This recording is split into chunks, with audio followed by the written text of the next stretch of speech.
Good afternoon and welcome to the Amex Stadium in Brighton for a real relegation 6-pointer. The Clarets who have just dropped into the bottom three thanks to Cardiff getting a lucky late winner at Southampton. Thanks Southampton for that. Take on Brighton, who have only had one winning 10, but Burnley certainly the form team. This really is a real relegation 6-pointer. A win for Burnley would drag Brighton right into the thick of danger, and who knows what might happen from here on in. Full match commentary live on the JB Claret YouTube channel. Kick-off 5:30.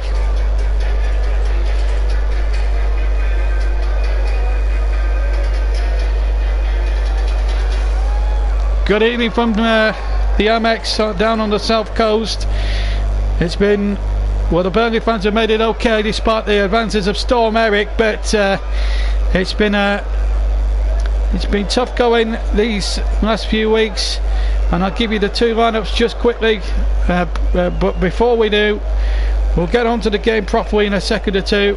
There have been some important results. Cardiff, as I say, winning, which has annoyed me somewhat, but we're gonna quickly now go before we start. And before we start anything, the build up to the game, we've got the full classified check, because I'm sure you all want to know. If you haven't, you've been out to the shops or you've been watching the rugby, I'm sure you won't know half the full-time scores, so we'll endeavour to bring those to you just a moment or two now. So we're going to bring you the full classified check now on today's 3 o'clock kickoffs, in case you missed them earlier today. So a full classified check then. Starting of course with the Premier League. Brighton against Burnley is our match at 5:30, don't miss that. Crystal Palace 1, West Ham 1, Fulham 0, Manchester United 3, Huddersfield 1, Arsenal 2, Liverpool 3, Bournemouth 0, Southampton 1, Cardiff 2, and Watford 1, Everton 0. Now the Sky Bet Championship. Blackburn Rovers 0, Bristol City 1, Bolton Wanderers 1, Preston North End 2, Derby County 2, Hull City 0, Middlesbrough 1, Leeds United 1, Nottingham Forest 2, Brentford 1, QPR 3, Birmingham City 4, Rotherham 1, Wigan Athletic 1, Sheffield Wednesday 0, Reading 0. Stoke City against West Bromwich Albion is an evening kick-off at 5:30, and Swansea City 1, Millwall 0. Sky Bet League 1. AFC Wimbledon 0, Burton Albion 2, Blackpool 2, Walsall 0, Bradford 0, Fleetwood Town 1, Bristol Rovers 1, Shrewsbury 1, Charlton 1, Southend United 1, Doncaster 3, Peterborough 1, Gillingham 1, Barnsley 4, Luton Town 3, Wycombe Wanderers 0, Oxford 1, Sunderland 1, Plymouth 1, Portsmouth 1, Rochdale 0, Coventry City 1, and Scunthorpe United 2, Accrington Stanley 0. Sky Bet League 2. Cambridge 1, Port Vale 0, Carlisle 1, Exeter 1, Colchester 3, Cheltenham 0, Crawley 0, Oldham Athletic 3, Forest Green Rovers 1, Notts County 2, Lincoln City 1, Northampton Town 1, Macclesfield 3, Crewe Alexandra 3, MK Dons 2, Swindon Town 3, Morecambe 2, Bury 3, Newport 1, Mansfield 0, Tranmere Rovers 2, Stevenage Borough 0, and Yeovil 1, Grimsby Town 3.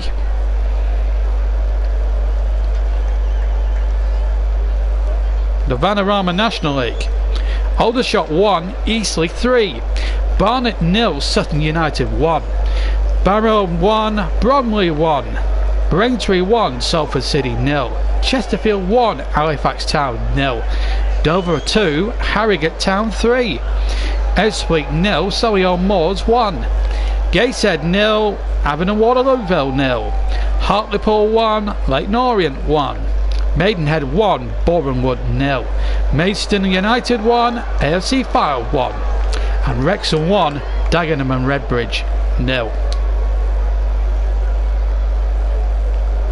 into Scotland now with the Scottish FA Cup 5th round. East 5-0, Partick Thistle 1. Avernian 3, Raith Rovers 1. Kilmarnock and Rangers is an evening kick-off, and St Mirren 1, Dundee United 2. Ladbrokes Championship 1 match, Hungerford Athletic 1, Falkirk 2. Ladbrokes League 1. Arbroath against Stranraer, that was a match of random. The score at the time was 0-0. Forfar 2, Airdrie 0. And Stenhousemuir 1, Montrose 0. League 2. Albion Rovers 0, Elgin City 3. Annan Athletic 1, Clyde 1. Berwick Rangers 1, Stirling Albion 2. Peterhead 0, Edinburgh City 0. And Queen's Park 1, Cowden Beef 1. JD Welsh Premier League 2 games. Barrytown against Ballertown, that's an evening kick-off. Llandudno 3, Carmarthen Town 1. And finally the Danske Bank Premiership, Cliftonville 1, Nearer City 0. Dungannon Swiss 1, Crusaders 0. Glenarvan 2, Ards 0. Institute 1, Ballymena 2.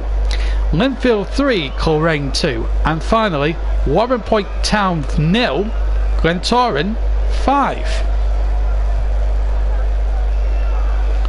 And the late results 1-1, it's finished there, and Newport Mansfield Town is still going on, but you would think Newport will get the result there. So Liverpool now top by 3 points, but Burnley more worryingly now sit in the bottom 3 thanks to a very lucky win for Cardiff at Southampton, a game they should have probably lost. But Burnley have got to take care of business now on their own terms. They can't keep relying on other results now to keep going their way. It's all or nothing now. I do have the all important team news. We're 10 minutes away incidentally from the kick-off here at the Amex, so this is important. This is very important right now. Big games, and this really is a big opportunity for Burnley. If they can get out, if they can win and get out the bottom 3, that would be an amazing thing. But I thought Southampton might have done us a bit more of a favour, all things considered that they robbed us of 2 points last week. But it's the way sometimes the cookie sadly crumbles. Right, anyway, let's give you the all important team news for tonight's game, because I'm sure you'll be all interested. If you weren't on my Facebook page, and a lot of you aren't, I did give people that can't usually jog on and watch us from my Facebook friends page, so sometimes I have to report to them during half and full time. That's sometimes why you hear pauses in the gaps between half time and full time, of course. But anyway, it's Matt Ryan in goal for Brighton, and then it's Montoya, Duffy, Dunk and Gitan Bong, Gross, Stevens, Proper and Sully March.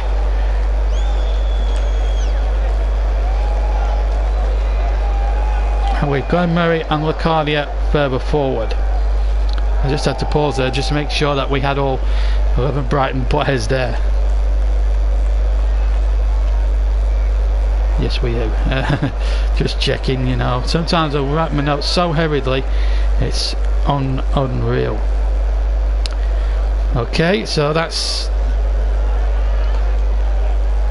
the situation with Brighton. The substitutes, I should also tell you that Button, Kyle, Basuma, Knockout, Jokenbach, Bernard and Byrne are the substitutes. For the Clarets, it's Tom Heaton, Phil Bardsley, James Tarkowski, Ben Mee and Charlie Taylor. They're the back 5, of course. And then up front, and then in the midfield, it's Henrik on the right,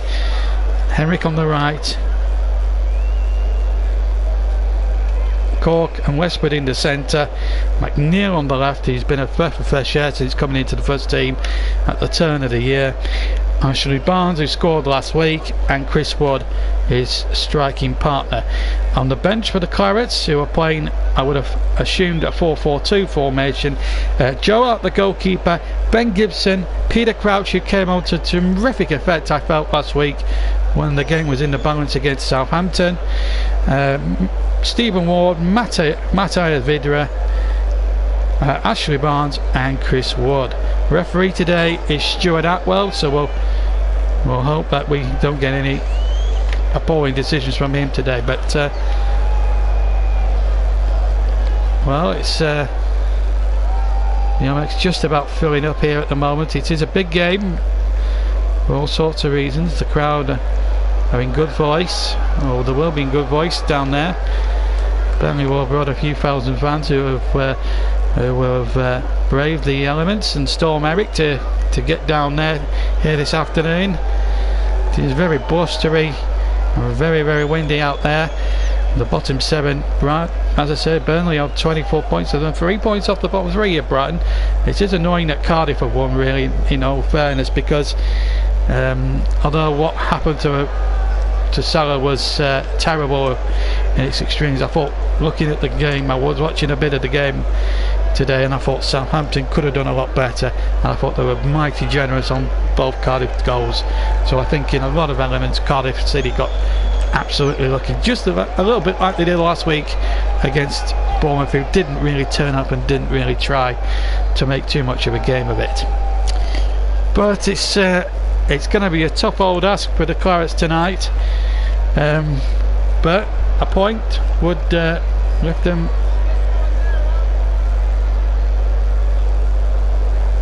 would lift them out the bottom 3, so it's all still very much in their favour if they can get a result.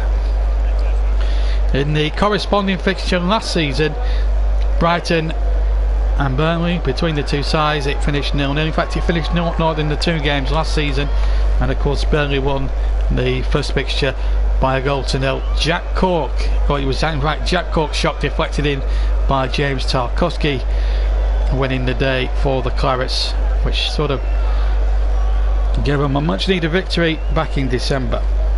We're going to take a 2-minute break. I'm going to get some lubricants because it could be a long old evening.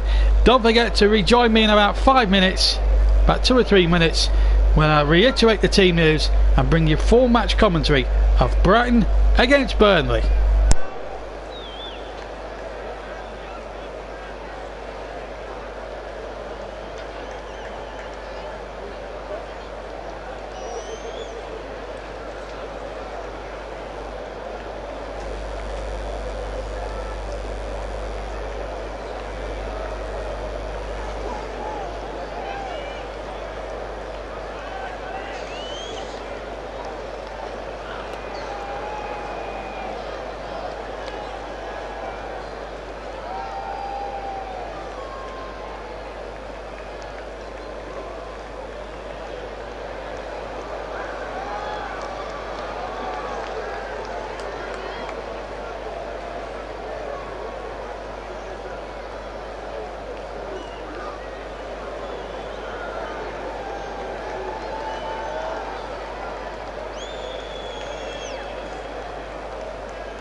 A warm welcome back to the Amex Stadium in Brighton.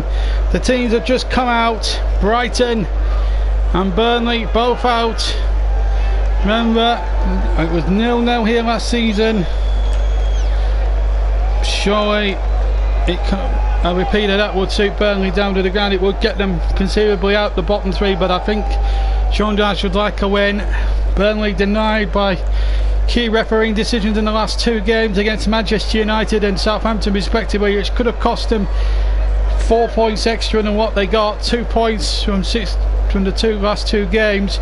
Conceivably should have been 6 from the last two games if refereeing decisions had not gone against them. But the teams are out of the tunnel. Let me reiterate the two teams for you once again. So Brighton line up as follows: Matt Ryan in goal, Montoya, Duffy, Duncan Bong across the back. Then it's Pascal Gross, Dale Stevens, David, and then Proper and Solly March, who's a fantastic player, a very highly rated player. And then up front, Glenn Murray, who scored 2 goals in the cup victory against West Bromwich Albion, and Locadia gets the nod up front. On the bench for the Seagulls, we got David Button, Kyle, Bissouma, Knockaert, Jakombach, Bernard and Byrne. That's the Brighton team. For Burnley, it's Eaton in goal, back forward Bardsley, Tarkowski, me and Taylor. This lineup of course is unchanged. And then it's Jeff Emerick, Jack Cork, Ashley Westwood and Dwight McNeil in the midfield. Henrik on the right wing, McNeil on the left, and then up front Ashley Barnes and Chris Ward. Ashley Barnes is up against his old side. On the bench quickly, Joe Hart, Ben Gibson, Peter Crouch, Stephen Ward, Matty Vidra, Kevin Long and Matt Lawton, No Goodmanson or Brady in the 18, and Stuart Atwell, I should say, to get the game underway. And Panini on straight away. Gillingham 1, Barnsley 4. It finished at the Priestfield earlier on. You might have heard that in the full classifiers. Burnley in the darker shirts, Gunners away with the, and they're going to be attacking the goal to our right. And a good early ball forward again, up towards Westwood, chip there towards the back post. It could be an early opportunity there, and they get the first corner of the contest. Chris Wood's attempted cross was deflected off Keaton Bong. Again, he's been the subject of some apparent racist remarks from West Brom fans, all to do with the Jay Rodriguez situation, but I heard nothing derogatory about them.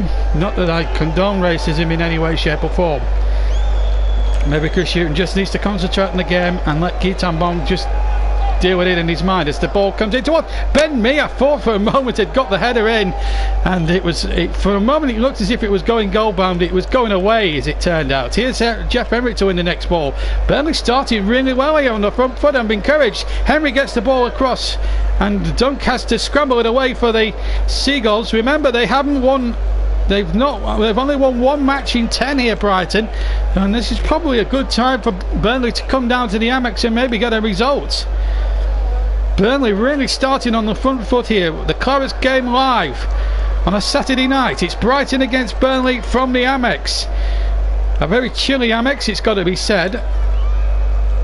I'm sure all the elements have stood up to Storm Eric. Burnley fans have got there nice and safely, and hopefully they can cheer a win for their efforts braving the elements and Storm Eric to try and hopefully do that. Here's Keaton Bong now for the Seagulls. Little chip in there, header one, good header, and it's a good save.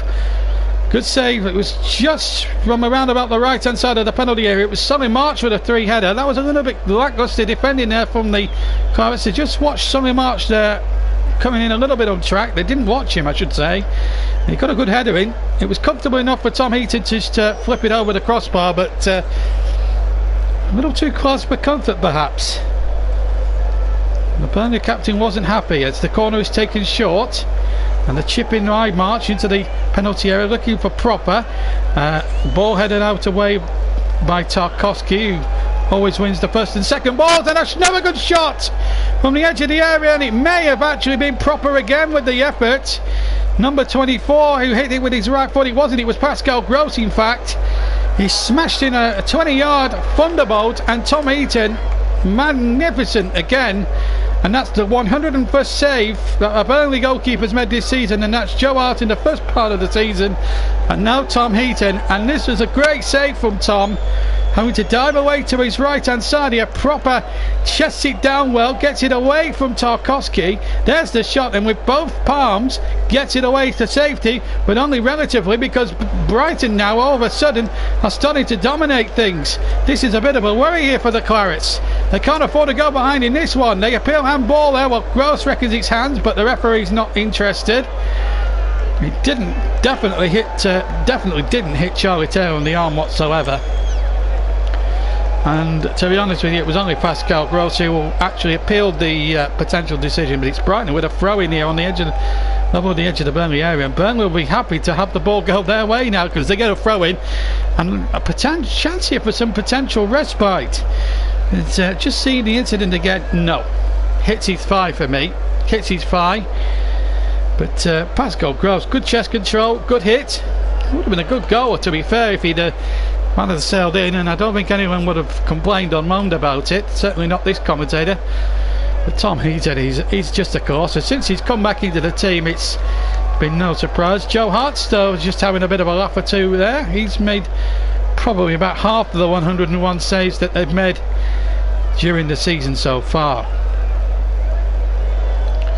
So still goalless here on the south coast in Sussex, as the kick is hooked away by Tom Heaton. Tom hooked it forward, looking for the run of Henrik. Henrik was being pulled a bit by Gitan Bong there a little bit, but the referee doesn't come away. So 3 wins and 3 draws from their last 6 Premier League games. Before today, they were actually third in the Premier League form table, the Clarets. So they've got something about them at the moment, but Gross was tripped there by Ben Mee, and a free kick to Brighton on the right hand side, about 15 yards inside the Clarets half. 0-0. And it was a late challenge from Ben Mee. I don't think there's much doubt about that. Liverpool 1, Cardiff ragged a late result against Southampton. Arsenal 2-1 winners against Huddersfield Town. A massive game is to come tomorrow at Manchester United, of course, winning 3-0 at Fulham, as and Burnley again got themselves in a little bit of a pickle at the back, and in the end Charlie Taylor, after all that, managed to hook it out for a free kick, a corner kick to Brighton, and they've taken the kick short, and it's back with the cross from Solly March, but it's just too much loop on it from Solly March, and behind for a goal kick. But Burnley here are moving all sorts of higgledy-piggledy here. Header one at the back post, easily won. And then Ben Mee, what was he thinking there? He just has to knock this away. He's under no great pressure, and Charlie Taylor bails him out there. That could have been catastrophic. Ben Mee, I'm not for the first time I've actually had a pop at, that he doesn't do the simple things right sometimes, and I don't think he did on that occasion. But anyway, didn't lead to anything. It was disastrous for the Clarets, and it remains 0-0 with 6 minutes gone at the Amex. Brighton and Hove Albion have drawn their last 5, but drawn, lost and drawn, so 3 losses and 2 draws. And Burnley have won twice and drawn the last 3. 0-0 at Watford, 2-2 at Old Trafford, when it should have been a win there, thanks to Jesse Lingard's dab. And another draw against Southampton, when again, as you heard on the Clarets game last week, when Ashley Barnes was not given the most cast iron penalty you'll ever see in your life. And it was I just couldn't believe the referee that day. And well, there we go. But it's Brighton on top here at the Amex anyway, and this edition of the Clarets game live coming to you down on the south coast. 7 gone, Brighton 0, Burnley 0. Brighton have had probably the best chance so far. In fact, they have had the couple of good opportunities. Pascal Gross with a terrific 20-yard half volley, which was well repelled and tipped away by Tom Heaton in the Burnley goals. But here's Ashley Barnes, ex-Brighton, so he knows this ground at the back of his neck. And here's a chance now. Oh, is he just running on? Oh, that could have been a penalty there. I tell you what, Burnley could have had a cast iron appeal for a penalty. The referees had to stop it. It was Bong again involved. It was Bill Bardsley. I'm just wondering if Bong mistimed his challenge, because if he did, then Burnley could lay claim to a penalty here. Just looking at it again, he's overrunning a bit Basel, which doesn't help his cause. Well, I think Guy Tambon, to be fair, gets the ball. Looking at the replay now, he got the ball actually, to be fair to him, but well, Barnsley's a colossus when he falls on top of you there. Guy Tambon will not have felt the full benefit of that, I can tell you. So and we know Phil Barnsley is the toughest cookie going at the moment. He's up and on his feet okay, thankfully that's good news from a Burnley perspective. Harry Beattie just communicating with the bench. Meanwhile, Guy Tambon receiving a bit more attention from the Brighton medical staff. Chris Hughton has had plenty of things to say on the J. Rodriguez Guy Tambon thing again this week, but I have to say, I think, and there's been some journalists down here that have really been fueling the fire, and Guy Tambon will not be the most popular person in the Midlands or in Lancashire for that matter. Again, there were false. I was at the corresponding turf match last year watching it live, and there was false claims by Brighton fans and from Chris Hughton that there was some racist chanting. Now, from what I saw, and Chris Whiteman, my other colleague in the commentary box, can back me up on that, there was no sign of any monkey chanting or anything like that. And then he's gone and accused the West Brom fans exactly the same thing. He needs to shut up. He's got a good team down there at Brighton. He needs to shut up and just concentrate on what really matters out in the field. Panini says, I'm watching Fiorentina against Napoli and Bayern Munich against Schalke. Well, great games in their own right, but they're not as appealing as this one, I'm afraid. Here's Dwight McNeil now for the Clarets to Ben Mee, and Burnley having to go back to front once again.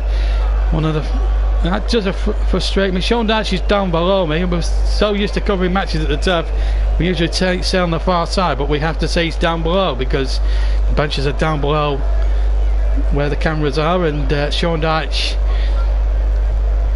will be relieved that nothing's gone past his goalkeeper at the moment. Tom Heaton's been a different class since coming back into the team. Ball's in the centre circle and it's with Tarkowski, gets it over halfway, plays it a 1-2 there with Henrik. A little bit of a heavy touch there from Tarkowski, which will having to go forward a little bit. Here's Cork now to get the ball forward. A draw or a win would take Burnley out of the bottom three. But with Cardiff getting a lucky victory at Southampton today, it means that the pressure's back on the Chorus, but we can't really rely on other teams trying to do us favours. We have to rely on ourselves to get there, and of course that big 6-pointer against Cardiff, we need to win this game because Spurs will be coming to Turf Moor a week today. That's a 12:30 kick-off, incidentally, live or delayed it will be on the Clarets game as we focus on Burnley's relegation battle. We will be focusing on matters at the top as well as the bottom, as Taylor played that ball in, and well, Barnes was quite clearly taken out there. I think the referee was quite right to penalise Duffy for that. Peter Crouch is amongst the substitutes, and he's got a sausage named after him by a local Burnley butcher. The Robot Sausage, I believe it's called. If you are living in the vicinity of Burnley, go and buy it. It might be a very best seller. But here's Dwight McNeil for the Clarets, whipping one in towards the back post. He'll come out here for Henrik, who strikes it right footed, and it bounced off a Brighton defender. The ball comes out to Bardsley. Bardsley gets the ball back, and it's back with Tom Heaton in an all green goalkeeper jersey. Plays it to Tarkowski, and now to Jack Court, rather, now to James Tarkowski, who then plays the ball back to Heaton once again. Kicks away right footed, and it's 3/4 length up the field looking towards the run of Wood and Barnes, but neither could be found, and it's with Matt Ryan, who's back from Asia Cup duty with the Australians. Ryan in all yellow as opposed to Heaton's all green. Brighton of course in the blue and white stripes. 12.5 minutes gone then at the American Express Community Stadium to give it its full title, as everyone in sundry knows it more as the Amex. Burnley being held or holding Brighton at the moment. It's Brighton who've had the better of things at this stage of the game. There's no getting away from the truth, but the truth is that Brighton have not pierced the Burnley goal just yet. And Burnley get a free kick. Foul on Jack Cork by Glenn Murray. He's a very physical player, but he is a goal scorer. And he scored 2 against West Brom in the Cup, a very tight cup game, which actually I thought West Brom were very unfortunate to lose. And I just wonder if Brighton will get a bit leggy as the game goes by, because they had extra time. Most of the big names were back in the bowl for that match. Even played, albeit in extra time. And they got through that game. They've got a 5th round tie here next week against Derby County. In fact, it's 2 weeks time that the Corets match will return. The Corets game show will return. Spurs is 2 weeks time. It's FA Cup 5th round day next week, and we'll be in South Wales next week because it's Newport County against Manchester City, the 5:30 kick-off, and that'll be our featured match from one of our featured games from the FA Cup 5th round. Plus we'll also have the draw as well in due course as well. 5th round FA Cup, and our big Coventry match will come from Rodney Parade in Newport for Newport against Manchester City. What a game that promises to be at Rodney Parade. A real David versus Goliath clash, that one in the FA Cup 5th round. Here's Solly March now for the Seagulls, who have to play Derby County here next Saturday lunchtime, and he gets a throw in there. Solly March off Charlie Taylor. Up towards a quarter of an hour gone. 1-0 to Bayern Munich. Jeffrey Brumat has scored an own goal in that game. That's in the Bundesliga, incidentally. Nothing happening, I believe, in the Fiorentina Napoli game in Serie A. In the Premier League, our big game, the late game, Brighton Hove Albion against Burnley. And it's a throw-in taken by Brighton, but it's hooked away. Of course, Brighton with 1 winning 10 has now dragged them right into the mix. Although 1 or 2 pundits on Football Focus at the lunchtime reckon that they would be all right. I'm not sure about that, because when you get into a run of 1 winning 10, you're 3 points behind the drop zone, you're going to be looking over your shoulders a bit, as Jeff Henrich's hopeful cross from the far side was bashed out of play. It's nowhere near Wood or Barnes for that matter, and it's a throw to be taken by Montoya on the near side. Newport County against Manchester City. Well, there's going to be. I think there's going to be an opportunity. I'm not sure Man City will go there absolutely sure they'll win next week. I've got a feeling that Newport, on a one-off occasion, I thought they were. You wouldn't. I mean, I watched him a little bit with great interest in a pub during the week, Benini Newport, and I thought, to a man, they were miles better than what should have been a more superior Middlesbrough team, and they just took them to shreds. So Man City beware, really, as McNeil now comes forward for the corner. It's deflected off the crossbar, rebound off the bar and over from Chris Wood. Or Ashley Barnes, he may have been in the 6-yard area, but Brighton very, very lucky in that, in not just one respect but 2 respects. Dwight McNeil's cross caused all the confusion here. First of all, he was untracked, gets the cross, gets a deflection off the defender, and it's Ashley Barnes against his old club, in fact, that hits the crossbar the second time, gets a deflection there off the defender. And then off the bar, it came off Duffy, I think, initially off the bar, and then Ashley Barnes from 6 yards heads against the bar and over. And somehow it remains Brighton and Hove Albion 0, Burnley 0. And Chris Hughton's team have escaped. In fact, it's a Burnley throw-in, and that will give Burnley a little bit more confidence. But should be an interesting performance at the moment from the Clarets. They were up against it in the first part of the first half. The last 5 minutes they seem to come into it a little bit. Crystal Palace have a tough test next weekend. They go to Doncaster Rovers in the 5th round next weekend. That's going to be a tough game. And then on Monday the really big one at Stamford Bridge, Chelsea against Manchester United. This will be a real test of Ole Gunnar Solskjaer's credentials as the manager. He had a good win today, in fact, in the Premier League. In the Premier League, 3-0 against Fulham, a very poor Fulham side who, on the evidence that we saw earlier on, I saw earlier on, watching most of their game, they didn't look a good side at all. So just to keep you abreast of what happened earlier on today, we'll also keep you abreast of what's happening in the Six Nations Championship. Of course, the Six Nations is back at the moment. Ireland have beaten Scotland in the early game as Barnes hits the cross into the penalty area and Chris Wood just couldn't reach it. And Burnley have had one or two glorious opportunities and haven't taken them as yet. This is Ben Mee inside the centre circle and the ball is spreading forward. We'll keep you updated with the Six Nations. And at the moment we're into the second half of that game in Rome and it's Italy 7, Wales 12. Big R has kicked 4 penalties for Wales and Stein scoring a try for Italy, which is a converted penalty I should say for Italy. So very close game there. Italy 7, Wales 12 in the rugby. Back in the football in the Premier League. McNeil with a free kick on the near side for the Clarets. 19.5 minutes gone. Header on towards Chris Wood, but it's nodded away by Brighton. It was Dunk, I think, got it away there for the Seagulls. The Clarets still trying to keep it going. It's Ashley Barnes again involved. He will play against one or two of the current squad, Lewis Dunk and Shane Duffy in particular. These days here at the Amex.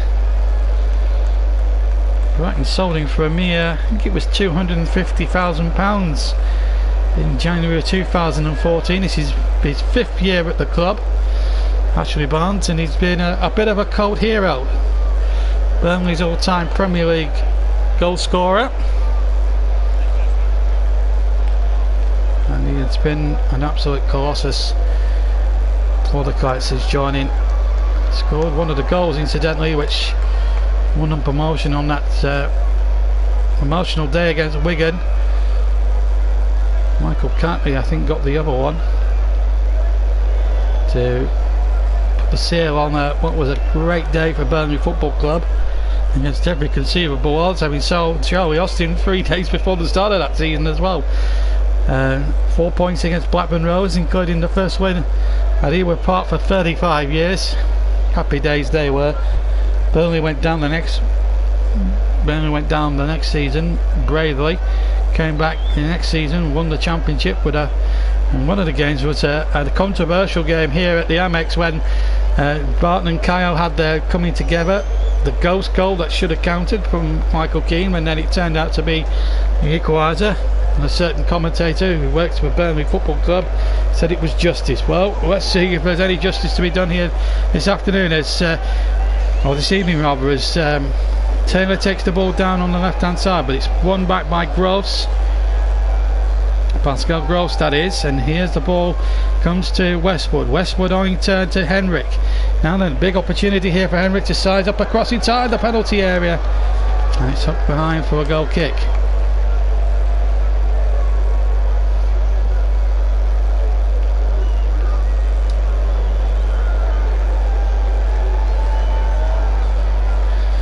So a little deflection, it just comes to Barnes a little bit quicker than I think he thought it was, and there was a bit of frustration there in Ashley's face, but Sean Dyche just clapping there, I'm just noticing. That's more like it, lads, he's saying. Oh, well, that's what I'm trying to lip read anyway, what he might have said. Might have been saying completely something different from what I'm predicted as Matt Ryan kicks the ball away now down the field for Brighton. Cuts only as far as halfway. Conditions here not favourable, but still the players are trying to make a good game out of this, which is what we want to see above all, as Lewis Dunk and Shane Duffy battle on. I should also tell you that both teams are wearing black armbands in memory of Marciano Sala, who was actually sadly was found dead at the crash scene. They found his body just 2 days ago, and that was a sad moment really. Found out about what happened yesterday morning. Sad news to wake up to. Anyway, we're halfway through the first half then, and it's Brighton and Hove Albion 0, Burnley 0, in a big 6-pointer, because if Burnley win this game, then Brighton could be in desperate trouble themselves. They'd only be, let's say, they're starting the day 3 points off the bottom 3, so they're not out of the woods yet. Brighton 14th place they started, but a win for Burnley here and move down 3 points away from it all. And Brighton do not face an opposition currently in the top half of the table. As I said, Burnley, Leicester, Huddersfield, Crystal Palace, Cardiff and Southampton as Burnley come charging forward. And we'll pick up on what Panini said in a moment, because we got Brighton on the attack here, and the ball played across, and it's Solly March inside the area. Solly March shoots, and another fantastic save from Tom Heaton. Solly March already scored there, and he got a good left-footed shot off just to the right of the penalty spot. But Tom Heaton again, lightning quick reactions. 32 years young. He's very sprightly for 32. Tom Heaton cuts inside, he beat Tarkowski there. Solly March, very highly rated player incidentally, Solly March, and looks as if he scored there. The only criticism of the shot maybe was it was straight at Tom Heaton, but having said that though, Tom Heaton made a marvellous save. Fiorentina and Napoli in Serie A incidentally are at half time. 24.5 minutes gone. The ball lifted in there towards the Clarence penalty area. Burnley now just got to get a decision, but they can't have any respite at the moment because Brighton are all over them like flies at the moment. Now the ball's cleared away. Oh my goodness me. Real edge of the seat stuff here at the Amex. 0-0. And you're all welcome to comment in the comment section on the right hand side of the screen. And your comments will be read. And of course JB MLTM will be back. Russ is, oh now then, a chance here now, and it's Wood, he's in the clear. Chris Wood for Burnley, 1-0 Clarence, first shot on target, and Chris Wood absolutely slammed it in from around about the penalty spot area. And those missed chances from Solly March have come back to haunt Brighton and Hove Albion. 25 minutes gone at the Amex. It's Brighton and Hove Albion 0, Burnley 1, a mistake by Lewis Dunk at the back, and the Clarets took advantage and profited big time. The ball was hooked forward, this Dunk has slipped here, and this put Brighton in trouble. And with the trusty right foot, the New Zealand captain Chris Wood, from a long ball from Barnes, there was the slip from Dunk, and he just slams it past the Australian Matt Ryan. And Brighton are in bother here at the Amex, and the Clarets, as things stand, are heading out of the bottom 3, and Brighton, if it stays this way, are heading into deep trouble at the bottom of the Premier League table. The plot thickens in this relegation battle. Wood now goes to 5 goals in the league this season, and what a crucial goal. It's 4 goals in 7 league games for him. And what a priceless goal. It's Brighton Hove Albion 0, Burnley 1, and Burnley have got something to defend here now. Wow. Big moment in the relegation scrap. Chris Hughton's side are in trouble. Deep trouble. Paul Trollope is there with him, his faithful assistant there of Chris Hughton, but Chris Wood, what a finish. He just couldn't have hit that any sweetly. Burnley have had a bit of luck maybe, but boy are they deserving of that luck. But they've got a free kick to defend here, and Tarkowski's not happy.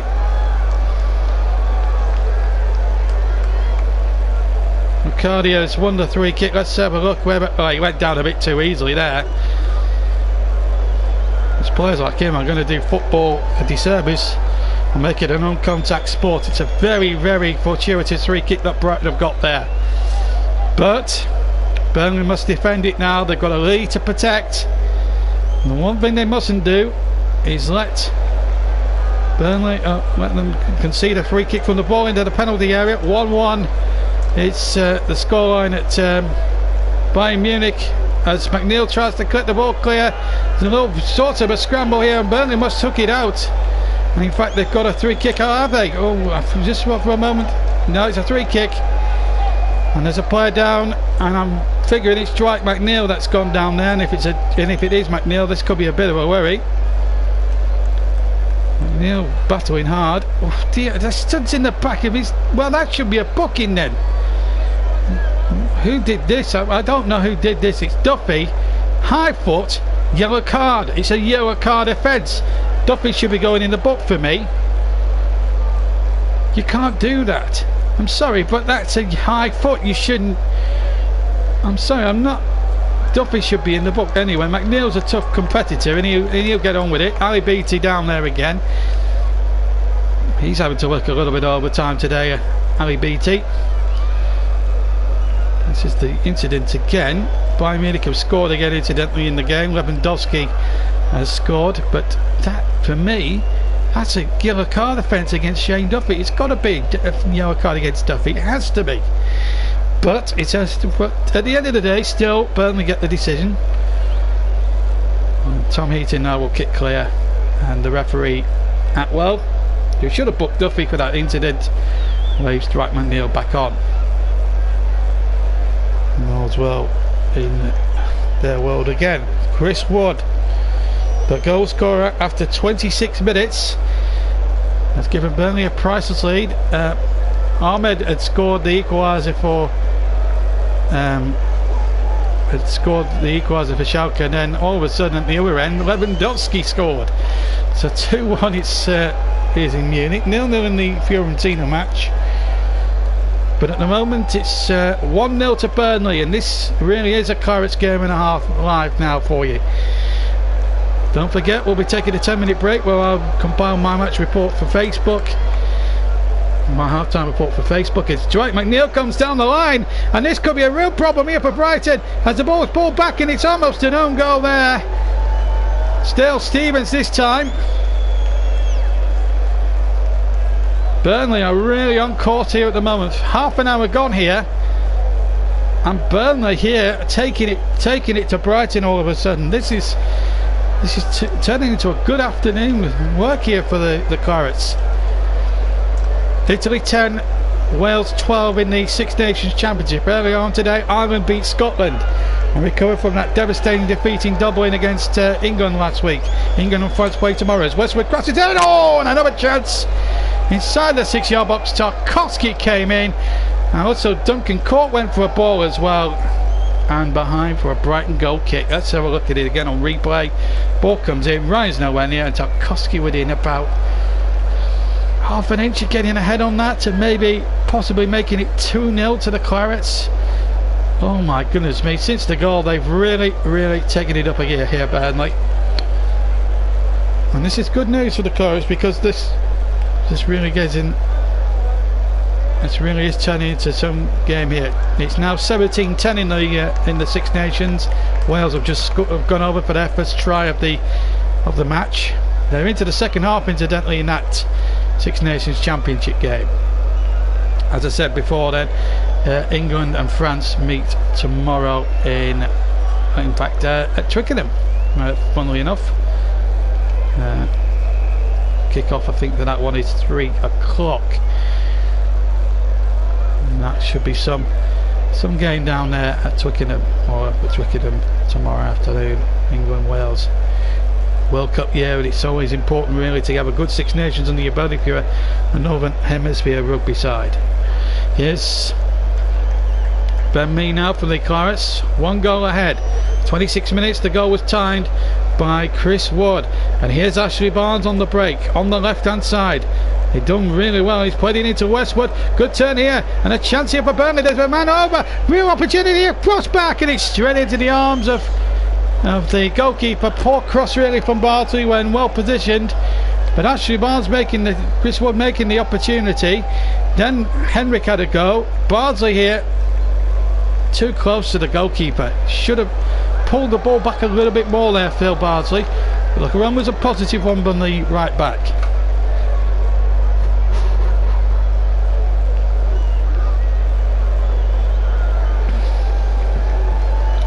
JB Claret YouTube channel, coming to you live from the Amex Stadium. Premier League football. And Burnley are winning.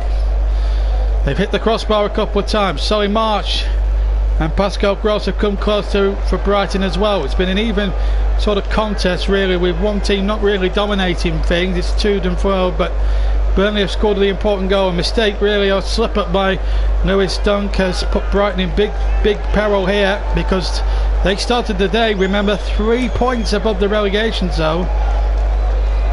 And as things stand, they will be looking over their shoulders with Cardiff winning, and Burnley at the moment winning. They're going out the bottom three at the moment, the Clarets, as things stand, but here comes Locadia for Cardiff, for Brighton I should say. This is Yitan Bong, and Bong now looking to dig out a cross, but Jeff Emerick sticking to him like super glue, and his cross was poor, and Tom Eaton at these near posts said thank you very much, I'll take that, and we'll ease the pressure somewhat now as we head towards the final 11 minutes of what's been a very enthralling and very interesting first half here at the Amex Stadium.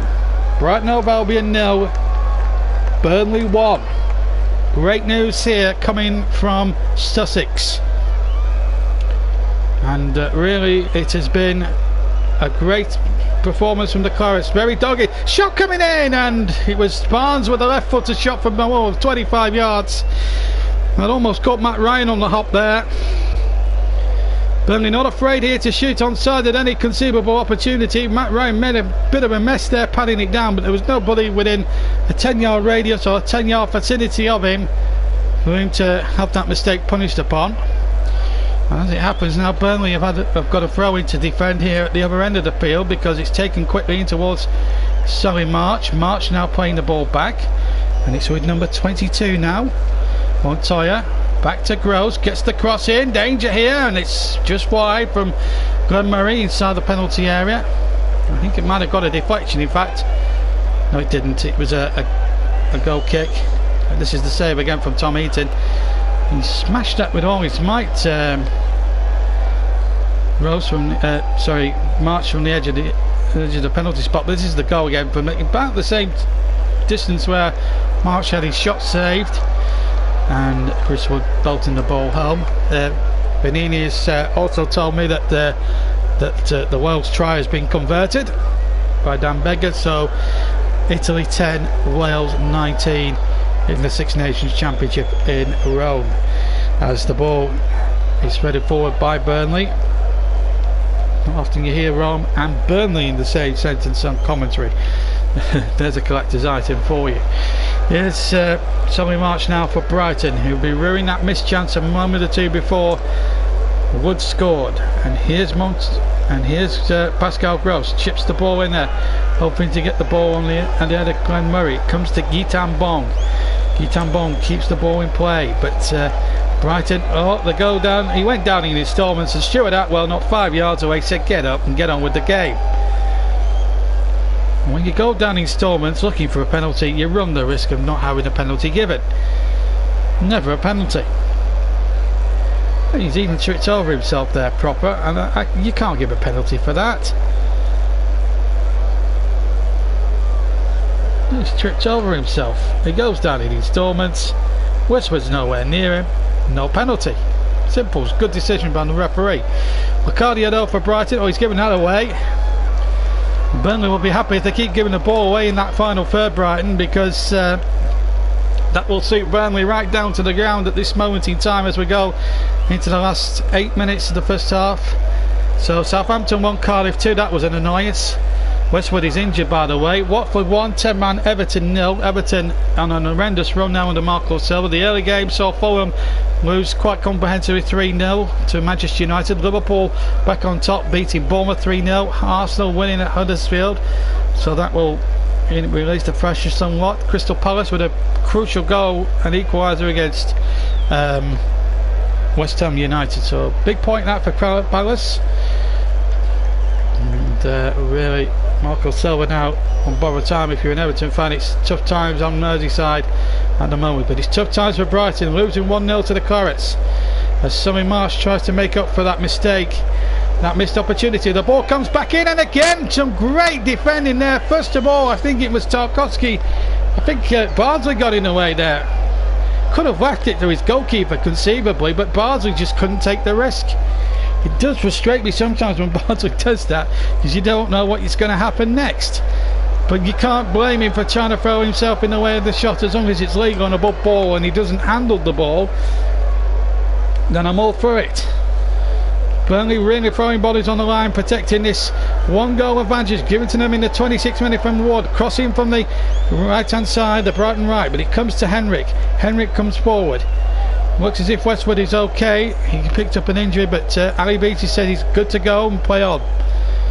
As Barnes battles for it, he goes down. The referee was in a good position but didn't give anything. The ball is now hushed back to Matt Ryan in the Brighton and Hove Albion goals, and now Brighton tries to start an attack on the left hand side with Gitan Bong to Locadia, back to Bong again, back in seal to Proper.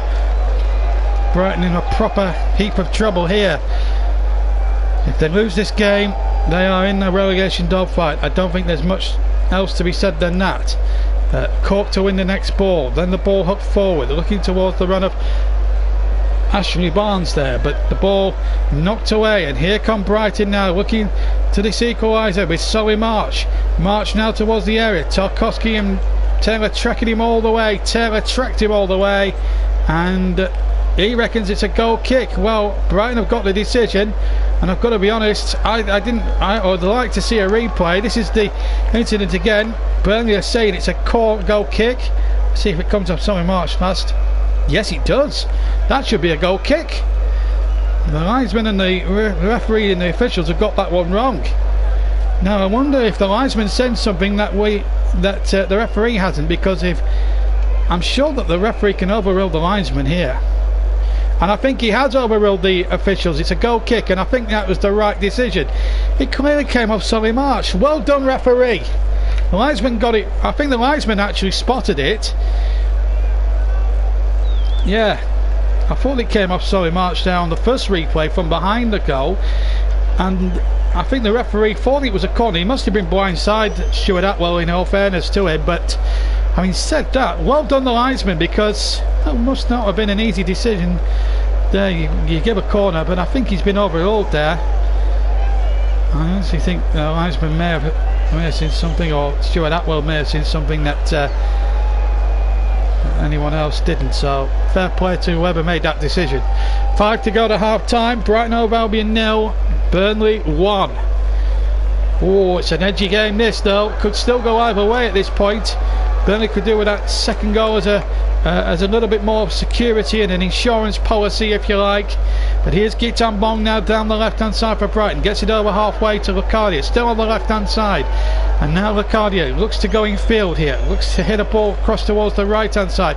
Solly Marsh wanted it, first touch was a little heavy, allowed Charlie Taylor in to win the ball and get it away for Burnley. Finds Dwight McNeil, gets it down the left hand channel. That'll be Duffy's to hook away. Burnley will win the next ball quite comfortably, looking for the run of Ashley Barnes, but the ball threaded back now by Lewis Dunk to Matt Ryan. 1-0 to Burnley. It's still 10 points to 19. So Italy 10, Wales 19 I should say, in the Six Nations Championship. 4 minutes to go to half time, plus any additional time that the fourth official will want to add on at the end of what's been a really interesting first half, where the game has swung to and fro, but the pendulum has swung in Burnley's direction at the moment, and maybe for once a victory could well be in sight, as Ben Mee lives to win the ball, but he's beaten to it by the big muscular Glenn Murray. The ball now on halfway line. Gitan Bong picks the ball up. Burnley on course for a league double at the moment as things stand against the Seagulls. But here's Locadia looking to get across from the left hand side. Oh, that's a poor ball, but it still falls for Brighton. It's Solly March again. He looks an absolute threat today. He's been far Brighton's best player by none, and the ball hooked away. Chris Wood will hook it away for the Claret. 3 minutes plus stoppage time to go. Brighton now coming forward here with Lewis Dunk of all people. Plays it towards Locadia on the far side. A little flick in and a chance at the back post, and it's somehow kept out again by the brilliant Tom Eaton down the way to his right at full strength. Pascal Gross with another fabulous effort from his point of view. I've got to be honest, I thought that was the equaliser. Volleys it goalwards, and in fact it was going towards Glenn Murray, and Tom Eaton getting the smearest of fingertips, just got it out for a corner. But the danger is not over yet. Brighton have been a little bit unfortunate, in fairness to them, as the ball comes into the penalty area and it's sucked out for a throw-in, and it's going to be Brighton again with a throw. So we've got about 2 minutes plus stoppage time to go. It's going to be probably the longest 2 minutes plus stoppage time in the first half that Burnley have had to endure all season long. Brighton have gone at him a little bit now as we go to the closing stages. Here's Solly March again. He has been a colossus as the ball comes in, and Bill Barsley now. Oh, he's dawdled on it a little bit, but then he's got a chance here to recover, and he just boots it away as far as the field as he could. He got it towards halfway, in fairness to him. And Locadia again, but it's hooked away now by James Tarkowski. Burnley winning 1-0 against Brighton. Big game here with a free kick going against Tarkowski, who looks inquisitively. Glenn Murray is claiming that he's been hurt. I think he's play acting, quite honestly. I'd like to see a replay how much contact there was with James Tarkowski, and Stuart Atwell's having a word with Tarkowski. I think it's no more than that. It's definitely it's a free kick to Brighton. Let's have a look. He's trying to use his leverage. He's accidentally barged him over, and I think Glenn Murray, he's hardly touched him at all. And I think Murray makes a bit of a meal of it, just like he did last season when he got a penalty ordered in his favour for a dive. And Murray's got that harsh streak in him. But it's a free kick midway inside the Burnley half, just to the right. It's about 30 yards from goal, so still a chance for Burnley to clear. But this is a big moment in the game, and Solly March is going to take it. No, it's not going to be March. He's playing into the penalty area, and the header has gone over the top. It was from, I think it might have been Murray. He knows that was a good chance there. And I think it came off Tarkowski last. Let's have a look on the replay. Just having a look. Well, hard to tell from there. This is I'm just seeing a more telling angle. Might have just brushed off Tarkowski's head last then. And the torment for Burnley is not over yet. 10 seconds with normal time to play. And I would assume it will be only at least a minute or two at the end of the first half. As the header comes in, it's off the line.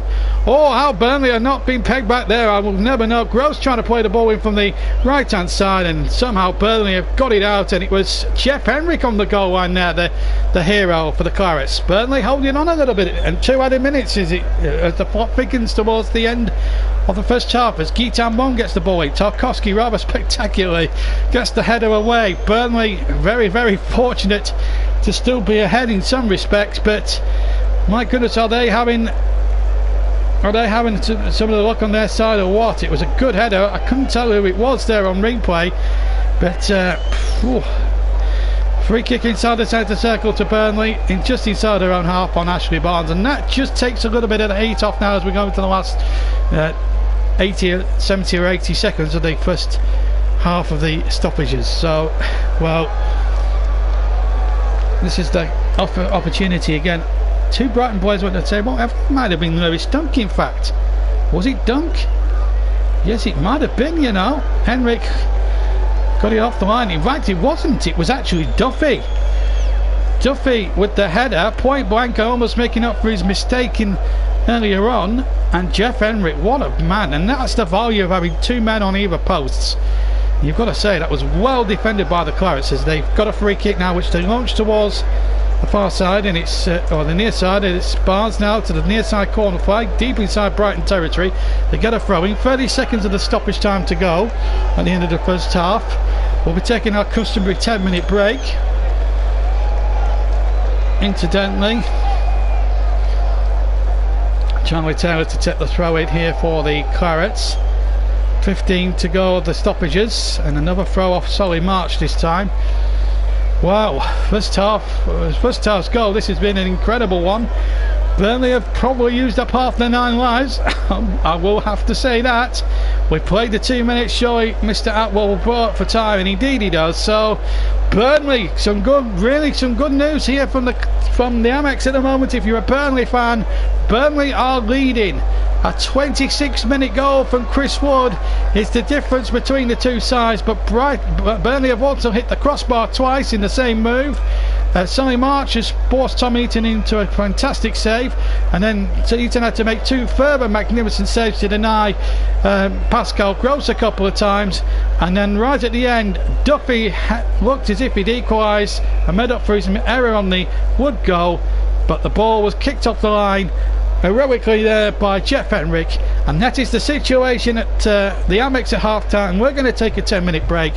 Be sure to join me for the second half of this Clarets game live, with the scoreline reading Burnley, Brighton and Hove Albion 0, Burnley 1.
Welcome back to the Amex Stadium, everybody, and no alterations at half time as the second half about to reconvene. Well, that was a bit close for comfort if you were a Burnley fan, as Chris Hughton just returns outside the tunnel here. The rain is now seaming down at the Amex, and this second half is going to be a real nip and tuck sort of a thing. If it's anything like it was in the first half, we could be in for a real nail-biting sort of 45 minutes ahead as Brighton get us underway in the striped shirts. It's blue and white stripes, Burnley in the old dark strip.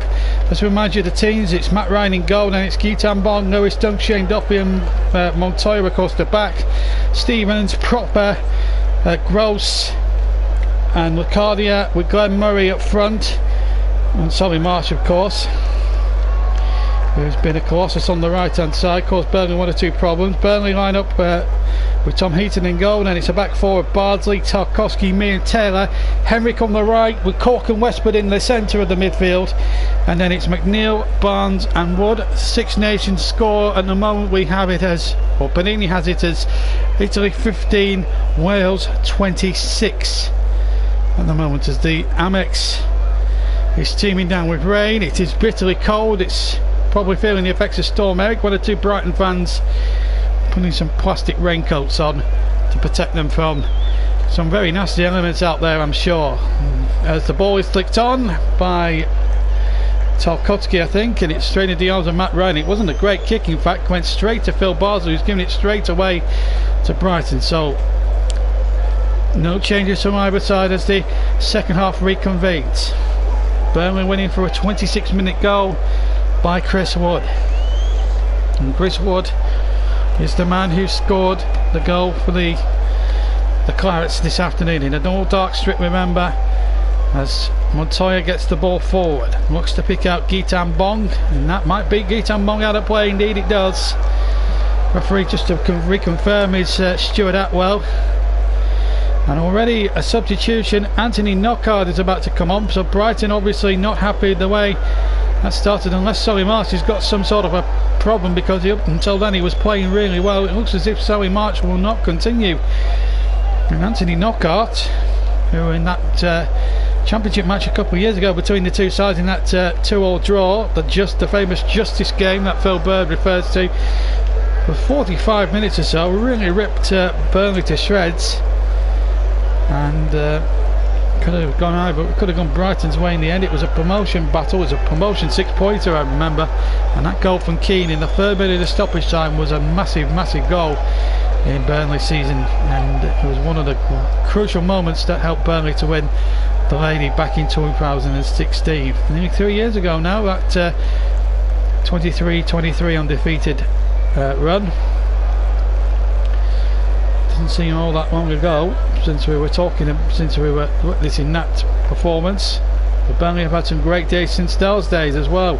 7th place last season, and are 6 unbeaten going into this game, as Guitan Bong chips a testing one. Heaton decides to claw away. Maybe that wasn't the best decision that Tom has made all game, as the ball is chipped into the penalty area. Bardsley hooks it out from almost underneath his goal line, definitely deep inside his own 6-yard box, and Bong takes possession again on the left hand side here for Brighton, looking to take on Dwight McNeil, who's just drifted to the right hand side for Burnley here a little bit in this opening exchanges of the second half. Ball hits Ashley Barnes, and now the ball hoisted forward towards Ashley Barnes. He's on a bit of a leg run here against Lewis Dunk, but Dunk wins the race and gets the ball back to Matt Ryan in the Brighton goals. Now the ball knocked forward, and it's going to be Stevens to pick it up for Brighton inside the midfield area, and the ball out towards the far side. It's Burnley leading Brighton by 1-0 here at the Amex Stadium. The ball gets chipped, or gets deflected away off Charlie Taylor, and it was Knockaert who crossed it in, and it's a corner to the Seagulls. 1-0 to the Clarets. It's Knockaert to take the corner for Brighton. Burnley have got to be on their mettle defensively. Full-time score. Italy 15, Wales 26 in the rugby, as the ball is spreaded in by Knockaert, but it's knocked behind by Dwight McNeil for another Brighton corner, second in succession. Burnley do make a bit of a habit of conceding consecutive corners. Maybe it's a decent habit to have, but they can't be affording to make too many of those. Here's Pascal Gross with the corner on the left hand side, and near side as we look. Brighton attacking the goal to our left, Burnley to the right. As Gross, right footed, sends the ball towards the edge of the 6-yard box, comes to the edge of the area. Good tackle there, nothing wrong with that tackle whatsoever. I'm not sure how many Brighton players tried to appeal for a penalty, but I don't think there were too many. And the ball ushered back to Matt Ryan at the right hand there. Burnley incidentally attacking the end by all their supporters are based. All nearly 2,000 of them are congregated behind. We've had 5 minutes of the second half. Brighton 0, Burnley 1 in the Premier League. Burnley would be 15th as things stand at present with a victory this afternoon. They started down 24 points. They could move up as far as 27 points, and in fact move on level with points with Brighton and Hove Albion by coincidence. So this really is that's a good tackle there from Ashley Barnes. I'm not sure what they're trying to do there. I mean, he's looking for that to me there, knockout. And then the effort, yeah, knockout is, yeah, it's a good tackle there from Ashley there. Nothing wrong, but it's a free kick to Brighton from the far side, headed away, but only as far as Gitan Bong. Bong trying to win that and headed forward. And here's Tarkovsky, who ushers the Brighton man out the way, which was Lewis Dunk. So two number 5s battling against each other, and the Burnley one comes out on top against the Brighton one. As Chris Hughton consumes some more chewing gum to calm the nerves down on the benches. It's absolutely pouring down with heavy rain here in Sussex. Brighton at home and away, 5 wins at home, 2 as compared to 2 wins, so it's 7 results all season. 19 points they gained at home, plus another 8 at the Amex, so making a grand total of 27 points. As the ball bounces very kindly for Chris Wood, but the chest control was a little bit on the heavy side, and the ball races out of play for a throw in on the near side of Brighton, taken by Gitan Bong at the left back, and then the ball hooked forward down as far as Bardsley going on a sortie, a little deflection on the ball forward. It fell for Barnes, but he couldn't read Chris Wood's wavelength there with his run, and the ball comes out of play, and it's a goal kick for Brighton. 52 minutes gone. We've had 7 minutes of the second half. It's going to be a long second half this, guys, if you're a Claret and Blue persuasion. But Glenn Murray really hasn't had a proper massive opportunity yet. It's basically been Pascal Gross and Solly March that have been causing a lot of the problems, but Solly March now is off the field, but Anthony Knockaert is a totally different proposition, and he is a fantastic winger. His wing play is phenomenal, so Burnley have got to watch him like a hawk, and also have got to watch the likes of Glenn Murray and all that lot. So Brighton have made that substitution. Remember, we don't know what the extent of Solly March's problem is, and I'm sure we'll find out at some course during this evening. Brighton and Hove Albion 0, Burnley 1. Knockaert's cross was a poor one from the right hand side, and it's hooked out for Burnley throwing on the far, for Brighton throwing on the far side by the Clarets. 1-0. It's an edgy feel to the game, but Burnley, if they can hang on here and get the result at the Amex, a big result it could well be in the context of both the destiny of both teams' season. For Burnley, it would be a huge shot in the arm for them, and a little bit of justice really after 2 wins that should have been given to Burnley. That should have been 3-point bankers for the Burnley against Manchester United and Southampton. Were cruelly taken away from them, but this really is a great workmanlike performance, and if they do hang on and get the result, more power to them. It's Brighton now trying to break forward here, looking for something here as David Proper plays the ball forward, but it's knocked it out once again by Phil Bardsley, whose never say die attitude is there for all to see. 54 minutes gone, 9 minutes of the second half. It's Brighton 0, Burnley 1 at the Amex Stadium in Sussex, as the ball comes forward into the Burnley penalty area once again. Brighton laying siege to this Burnley goal, and it's Davy Proper now chipping the ball in. The ball threaded forward, a little flick on towards Murray, but Ben Mee rid the situation. But it comes to Dale Stevens out to the far side, and again Knockout trying to work some magic out on the far side. Stevens again with a cross from the right, headed away again by Ben Mee. Good station position, good standing position there. Had to header it away from a standing position, I should say, and Ned Taylor prevents a corner and takes a throw in instead and get for Brighton. Burnley on the south coast this season. I've only had one trip down there this season. That was to Southampton on the opening weekend of the season, the opening Sunday of the season. They should have won that game, and no, it was a rip-roaring second half. In fact, Burnley should have won that game. They had the best chances, although Southampton came strong towards the end of that game. And Joe Hart had to make a series of good saves in the final 10 minutes, you may remember. But well, I've just seen Sean Dyche and Ian Well talking tactics, and I'm seeing the same from Chris Hughton and Paul Trollope, former Bristol Rovers manager, of course. Touted one of the best young managers of the future 10 years ago, Trollope, but he's now the assistant to a very decent manager in Chris Hughton, but he's having a tough time here, Brighton. A defeat would move them away, would move them closer to danger, because Burnley's victory now would tighten things up even more at the bottom, and no fewer than 6 or 7 clubs here could be involved in this relegation battle, including these two that we're seeing here now in this game at the Amex. Brighton 0, Burnley 1. Burnley are hanging on in there. It's Proper now for Brighton. Back to Lewis Dunk, now Proper again.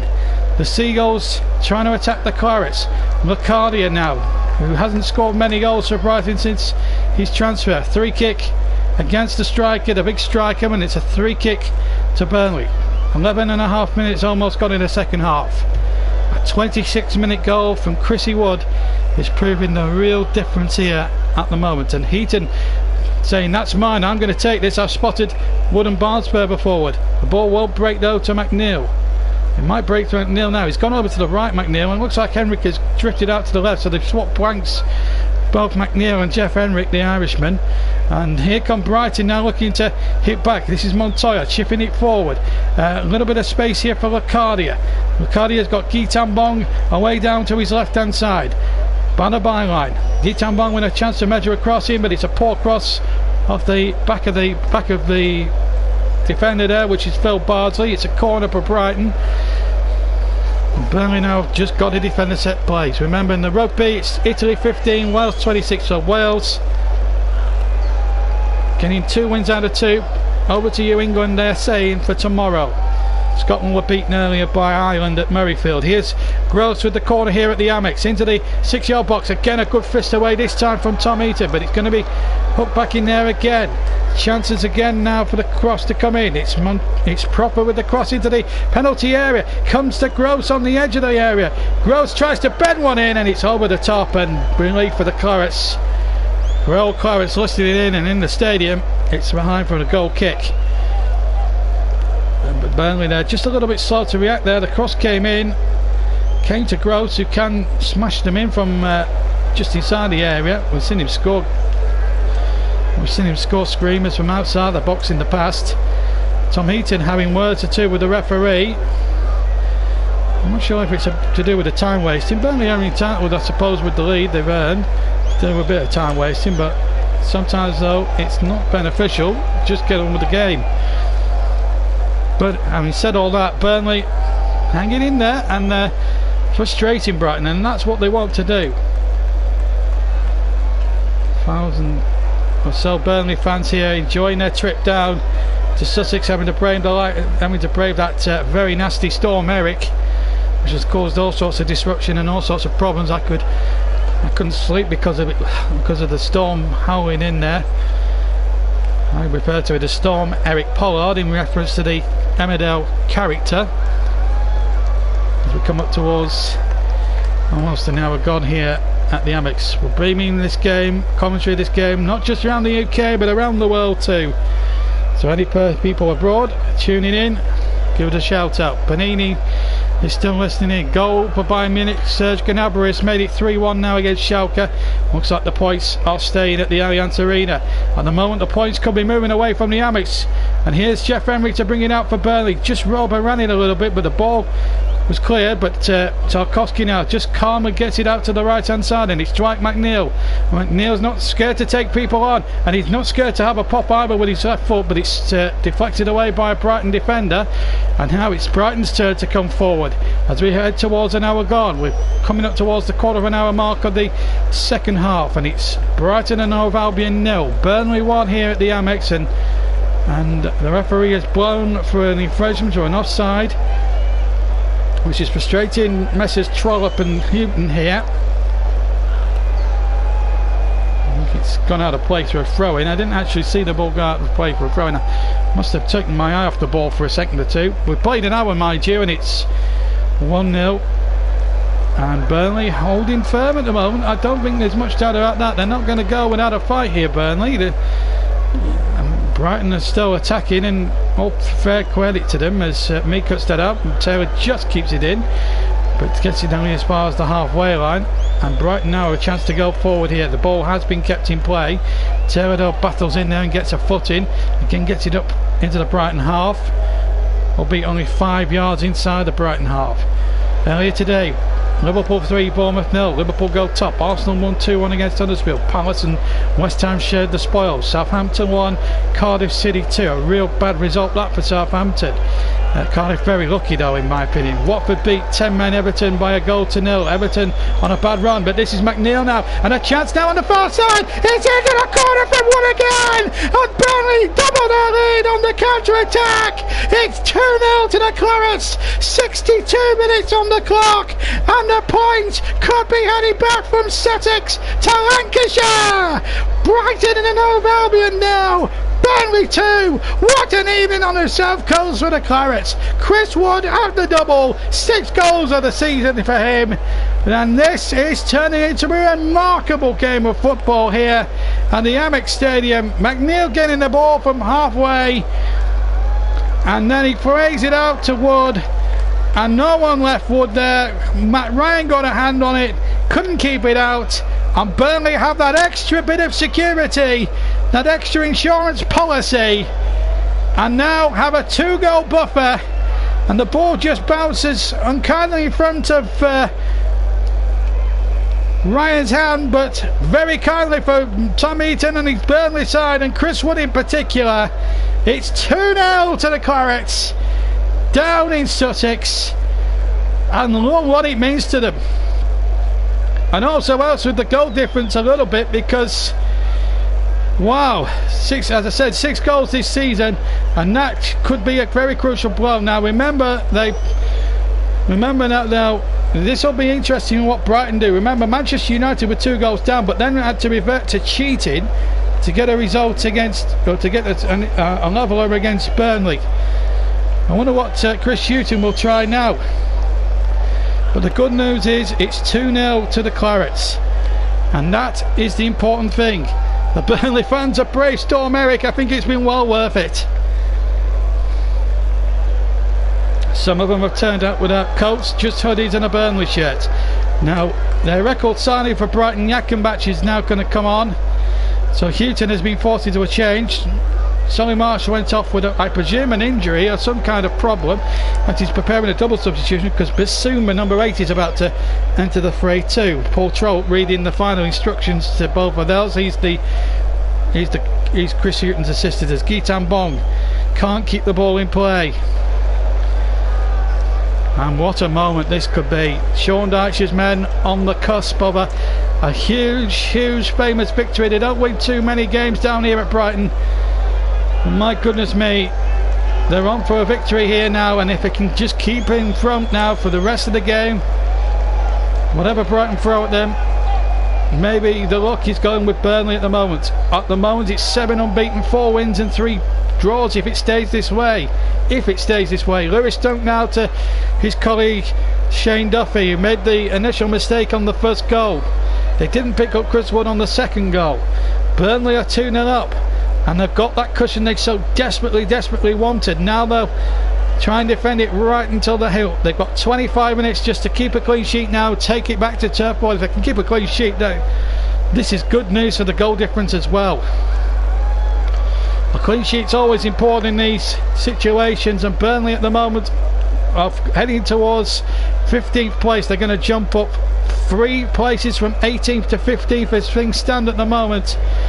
Chris Hughton knows the importance now of Yekenbach and Basuma right now, and he's going to use all his aces with 25 minutes left to play.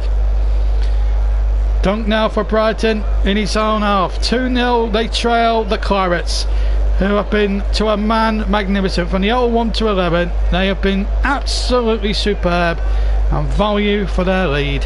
2-0 lead.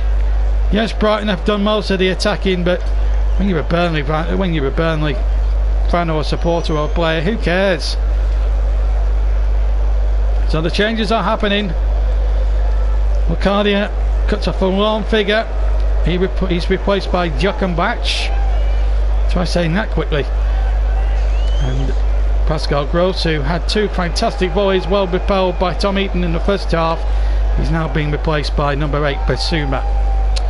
So Chris Hughton has used all 3. Of course, Knockout came on 2 minutes into the second half to replace Solly March, who has come off. And both Brighton subs are not happy. They've been subbed off. They've gone straight down the tunnel, which shows the body language. And Chris Hughton, if they are to lose this game, he's got a big job on his hands now to pick this lot up. There were 2 very, very unhappy people going down that Brighton tunnel here at the Amex. They weren't happy about being substituted. I would have thought Pascal Gross more than Locadia. Locadia didn't look out of. He looks well out of place today. But having said all that, Brighton have only made it difficult for themselves now. They need 2 goals in just under 25 minutes. Here's Gitan Bong. Bong has twisted and turned his man, gets the crossing in. It's a poor cross from Gitan Bong, and it's out, and it's called out of play for a goal kick. And Tom Heaton will try and take as much time as he legally can to get the ball clear. Chris Wood with the second goal. This was Dwight McNeil. Another assist for Dwight. He's had plenty of those. A bit fortunate there to get the ball, but as they say, he's a very, very brave sort of player, and as they say, fortune does favour the brave. Matt Ryan will be annoyed at that, but it's a decent finish though from Chris Wood. 6 goals this season. He got 12 last season, and he's 7 away from equaling that tally at the moment. As things stand, you wouldn't put it past him, or Ashley Barnes for that matter. Burnley got a corner here on the far side. No, it ball amazingly stayed in play. So, and well, if they choose to later on in the piece, they can bring on 6'7" of Peter Crouch and all 38 years of him. Certainly made a dramatic effect in the game against Southampton when they were trailing quite controversially, and he had his part in the decision which led to, in the end, a penalty being ordered in the 4th minute of stoppage time. Brighton 2 goals down, and really probably needing snookers if they're going to win this game from here on in, to be quite honest. And here they come now, cross from Montoya, but it's nodded away quite easily there by the Burnley defenders, who have won every header, most headers inside their own penalty area all day long.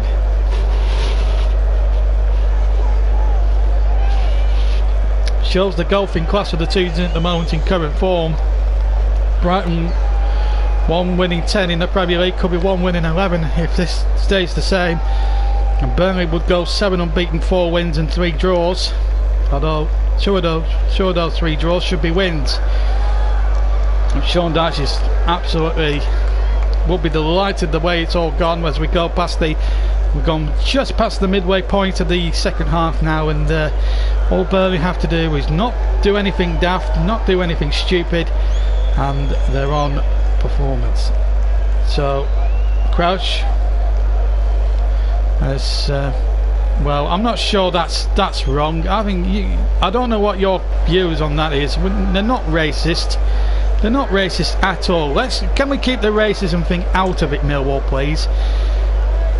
I mean, can I just say also, I commentated on your match 2 weeks ago against Everton, and you were superb. Your team was superb, and I give you all the credit in the world. So just lay off Burnley a little bit, okay? We know about Millwall's reputation, but I don't want to go into the racism thing. We're here to bring football. Let the event off the pitch play itself out. I'm just going to finish it off with this. Jay Rodriguez was not found guilty. End of story. Let's move on. And I only want conversations about football and not what's happened off the pitch. Burnley are 2 up, and Barnes controls the ball with his chest. I think 1 or 2 Brighton fans felt he used his hand, but definitely chest for me, and it's Ben Mee to get the ball forward. 2-0 they lead with 20 minutes just over to go. Been a terrific away performance from the Clarets. Would move them away from the bottom 3. They were plunged into it at kick-off time thanks to a late Cardiff City winner. But Burnley have reacted positively and magnificently, and have scored 2 magnificent goals through Chris Wood that could well win them the day, but there's still 20 minutes to go. Brighton needing 2 goals plus snookers if they're going to get any points from this game. Here's Lewis Dunk now for the Seagulls. A few empty seats I've just noticed on the far side. Dunk now gets the ball back from Yakimbach and gets the ball back again. And now Dale Stevens, 10 yards inside the Brighton and Hove Albion half. Here's Dunk again. A real leader of men, but at the moment his leadership skills will be needed more than anything. Just Tarkowski just boots the loose ball away, and that's safety first defending. I've got to say, ball threaded through, and Tarkowski went right. I'm going to put my right foot through this, and I'm going to hit it as far away at the field as I can. As it happens, it's a throw-in 15 yards from the edge of the penalty area into Glenn Murray from the throw-in from Bong. Bong gets the ball back, played into number 8 Bissouma. Bissouma now back to Lewis Dunk once again. Burnley winning 2-0 here. Good news for the Clarets. The Clarets game live from the Amex. Keep the comments clean, and of course JBMLTM is now open for business. Choose the name of your player, but hashtag it with the initials JBMLTM, please. Otherwise it won't count. There's a man free on the far side. I'll just come back to the man in the match in a second or two. There was appeals of handball from the Brighton players, but nothing given from the referee. He was just stayed practically unmoved, and the flag has stayed down, and Barnes is in the clear. This good centering now. He's got 2 either side. He goes round the keeper. He goes down. It's got to be a penalty. The referee orders the penalty, and surely now must send off the goalkeeper. Yellow card for the goalkeeper. I felt that was a red card offence. It had to be a red card. He was the last man, and I think Matt Ryan should have gone. Brighton are complaining they should have had a penalty down the other end, but Burnley get one here, and I think Barnes would score there, and I think Chris Wood is very lucky. I think Matt Ryan is very lucky to still be on the pitch in order to still save a penalty. No chance, no chance. It comes off his chest, then his arm. Sorry, no penalty. Glenn Murray can appeal all he wants. Brighton are still complaining, which is not going to help the taker, and I think it will be actually Barnes to take it. No VAR, so it can't be rescinded. And Barnes to really put the final nail today in his old club's coffin. Ryan very lucky to escape with a red card. Barnes has scored all 5, 2 to the left, 3 to the right. So he's got a good penalty record, and he has the chance to settle the issue. 73 minutes gone. It's a long wait for Barnes, but he's a very capable penalty taker. We saw that last week against Southampton, and don't decisions add up at the end of the day. Burnley didn't get a cast iron penalty last week. They've got one this week from a similar situation. Well played Stuart Atwell, but he should have sent off the goalkeeper because he was through on goal, in my opinion. So Barnes against Ryan from 12 yards. Right foot scores into the corner. 3-0. The left hand corner there, and Barnes surely puts the final nail in his old club's coffin. It's a marvellous day for the Clarets in the rain down here in Sussex. It's Brighton and Hove Albion 0, Burnley 3, and what a result this is going to be for the Clarets. Magnificent performance, and what a penalty. Brian gets right, but it was just too much into the corner. Perfect penalty, hit with some ferocity into the left-hand corner, and Burnley are going to be victorious this afternoon. And there's no doubt that Barnes got the penalty. The referee was quite right in my opinion, but that wasn't a penalty. He's chested it. He's chested it for me, absolutely. Middle Sports Dream says subbed. Thank you very much for your subscription. Brighton can feel on his sense, but it clearly hits his chest for me. No penalty. There's definitely a penalty at the other end, which Barnes has converted. And with a quarter of an hour left, more Brighton fans are leaving in their droves, and they are in massive trouble at the bottom end of the Premier League table. And what a big difference this is going to be for Burnley now, because the goal difference is going to pile up. Meanwhile, there's a yellow card in the offing for one of the Burnley players. There's a free kick there. Missed out. Well, has got his yellow card well and truly out. I'll do that later because I'm busy commentating as well, but I will tell you a bit later on.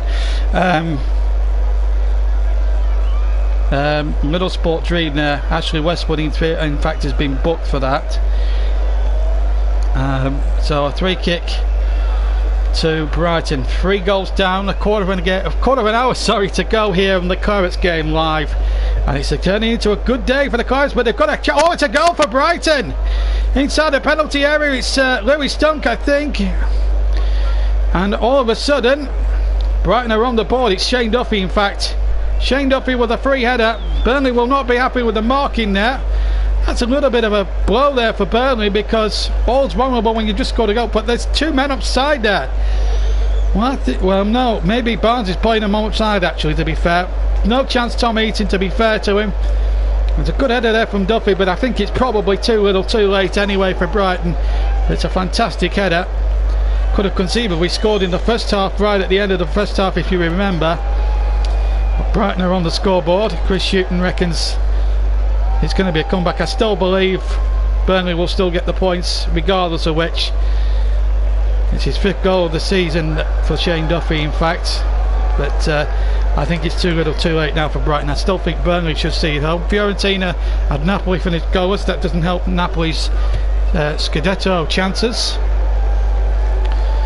And if there's any respectability, well, at least Brighton have put some respectability from their end of things into the scoreline. But Burnley are on the attack. They're still 3-1 to the good, so no one can be truly worried from a current viewpoint. Still a 2-goal buffer, time still rapidly running out. And Brighton urging Burnley to get on with it, but Burnley are well within their rights. They've bought themselves this 3 goals to 1 lead, and they're going to take as much time as they legally dare. Interestingly though, Ben Mears come forward from the back. Burnley are not finishing at 3 by the looks of it. Tarkowski is telling me there is 4 in the penalty area as this corner comes into the penalty area. Ben Mears there, and almost gone on the end of it as well. In fact, he got on the end of it, but he would have taken a miracle to direct it goalwards. It was right towards the back post, and he was under a little bit of pressure there. I think it was Lewis Dunk who shoulder charged him quite legally, obviously, away from him in the end. But wow, that was some moment, that. And the ball intended for Barnes could not be rescued. But wow, what a marvellous day this is going to be for Burnley Football Club. What a moment this is going to be in the season. Up to 15th now in the table if things stand, and maybe justice is being done for those bad decisions that we had to endure at Old Trafford and at Turf Moor last week. It's certainly one of the performances of Burnley's season, despite the fact that Duffy has scored for Brighton. But what Burnley can't afford to do is concede a 2nd goal, and then it would be even more nail-biting and a little bit more tense than it needs to be. Burnley have just got to be professional, have a little bit more professionals care about them now. That's a poor ball to Gitan Bong, and out of play, and Burnley will have the throw halfway inside their own half on their right hand side, and near side as we look. What a performance Burnley have put in. Okay, they didn't defend the Brighton goal as well as they should have done, but having said all that, Burnley have been good value with their lead. Yakimachi, who played the ball in. It wasn't a particularly good ball, in fairness. Now the number 8 picks the ball up. It's Bissouma for Brighton. Still the stadium emptying a little bit. Maybe the Brighton fans have decided that time is going to beat them in the end. They still need another 2 goals if they're going to even get a point out of this game. And now here come Burnley now just to bring it away, and it's Jack Cork over on the far side. Wood wants it played to the left, to the right, and Cork has worked a miracle to keep possession, and it's almost found Dwight McNeil as well.